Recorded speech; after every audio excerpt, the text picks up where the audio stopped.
দুদিন ধরে একটু বিজি ছিলাম। তার কারণ হলো আমাদের বাড়িতে আবার আগের বছরের মতোই কালী পুজো হবে, সেই সব কেনাকাটাই করছিলাম, আর সেই জন্যই সোশ্যাল মিডিয়াতে আসতে পারিনি। মা তো এই চ্যানেলটাকে বানিয়েছে, কিন্তু এখন তো আমাকেই চালাতে বলছে।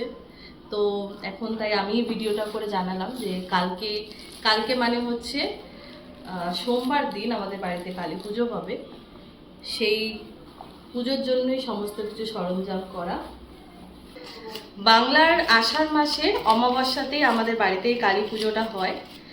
কালী পুজোটা শুরু করা হয়েছিল, মানে আমার মা শুরু করেছিল মেইনলি, কারণ আমার মায়ের মানসিক ছিল আমাদের দুই বোনকে নিয়ে। আর সেই মানসিকের জন্য 3 বছর পুজো করতে হয়, তবে 3 বছরের পুজো আগের বছরই শেষ হয়ে গেছে, কিন্তু আমরা এই পুজোটাকে এখনো কন্টিনিউ করার চেষ্টা করছি। তাই এই বছরও আবার পুজোর আয়োজন করেছি। চেষ্টা করব এইবার পুজোর যে যজ্ঞটা হবে সেই যজ্ঞের ভিডিও করে ছাড়বো অথবা লাইভ করব। উদ্দেশ্য হলো এই পুজোর যে মায়ের আশীর্বাদ সেটা যেন সকলের মধ্যে ছড়িয়ে যায়, সেই জন্যই যজ্ঞের ভিডিওটা আমি শেয়ার করার ইচ্ছা রইল আমার। পাশে থাকবেন। নমস্কার।